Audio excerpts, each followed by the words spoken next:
Hello friends, అందరూ ఎలా ఉన్నారు? నేను కూడా బాగున్నాను. ఫ్రెండ్స్, నేను మళ్ళీ అయితే ప్రిపరేషన్ అయితే స్టార్ట్ చేశాను. ముందుగా వచ్చేసి నేను మార్నింగ్ అయితే ఫ్రీ ల్యాబ్ మాకు, అందుకని నేనైతే రికార్డ్ అయితే రాసాను. ఎందుకంటే ఇంకా మాకు సెమ్‌కి వచ్చింది 3 మంత్సే. ఇంకా డిసెంబర్‌లో వచ్చేసి సెమ్ ఉంటుంది కాబట్టి రికార్డులు అయితే స్టార్ట్ చేశాను. ఆ తర్వాత వచ్చేసిన తర్వాత నేనైతే రికార్డ్ అయిపోయిన తర్వాత నేనైతే మళ్ళీ కొద్దిసేపు అయితే పాలిటీ అయితే చదివాను. అక్కడొచ్చేసరికి ముఖ్యమైన వ్యక్తుల గురించి, వారి యొక్క వివరాల గురించి, వారు ఏ ఏ పుస్తకాలు రాశారు, వారు ఏ ఏ సంస్థలు స్థాపించారు, వాటి గురించి అయితే చదివాను. ఆ తర్వాత వచ్చేసి నేనైతే రికార్డు కంప్లీట్ చేశాను. ఫ్రెండ్స్, మనం మన డేని ఎలా స్టార్ట్ చేయాలంటే, ముందు రోజు పడుకునే ముందు వచ్చేసరికి మనము రేపేం చేయాలనుకుంటున్నామో అంతా ఒక విజన్ లాగా మనం చూసుకోవాలి.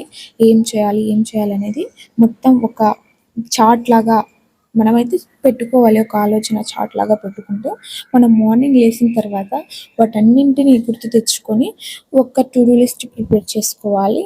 ఆ తర్వాత వచ్చేసి ఆ టు డూ లిస్ట్‌ని ఫాలో అయిపోవాలి. అంతే.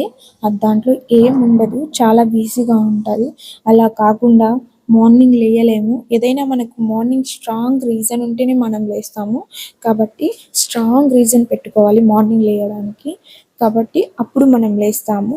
లేదంటే మనం మార్నింగ్ లేయం. ఫర్ ఎగ్జాంపుల్ సెమ్ ఉంది. సెమ్ ఉంటే మనం ఎవ్వరం నిద్రపోము. ఎందుకంటే మనకు సెమ్ ఉంది, ఆ రోజు ఫెయిల్ అయిపోతాం. లేదంటే మంచి మార్కుల కోసం మనం ఖచ్చితంగా మార్నింగ్ లేసి అన్నీ ఒకసారి రివిజన్ చేయడానికి చూస్తాం. కాబట్టి మనం మార్నింగ్ లేయాలంటే స్ట్రాంగ్ రీజన్ ఉండాలి. కాబట్టి మనం వచ్చేసరికి ఒక స్ట్రాంగ్ రీజన్ పెట్టుకోవాలి. కాబట్టి మనం పడుకునే రోజు ముందు రాత్రి వచ్చేసరికి మనము ఒక స్ట్రాంగ్ రీజన్‌ని పెట్టుకొని మనం పడుకుంటే, మనం నిద్రపోయి లేచిన తర్వాత వచ్చేసరికి మనకు ఆ రీజన్ ఉంటది. మనం ఆ పని చేయాలి అని మనం మార్నింగ్ త్వరగా లేస్తాం.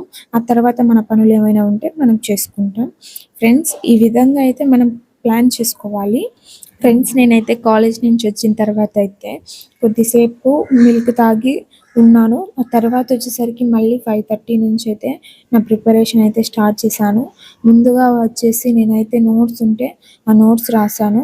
ఆ తర్వాత వచ్చేసరికి నేనైతే ఫార్మకాలజీ సబ్జెక్ట్ చదివాను. ఎందుకంటే క్లాసిఫికేషన్స్ డ్రగ్స్ ఉన్నాయి కాబట్టి, ఆ డ్రగ్స్ గుర్తుండవు కాబట్టి ఆ రోజు మేడం క్లాస్ చెప్పారు. ఆ డ్రగ్స్ అయితే నేనైతే చదివాను.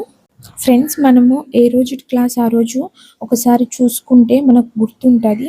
మనకు మిడ్‌కు సెమ్‌కు ఈజీ అయిపోతుంది. Thank you for watching. Bye friends.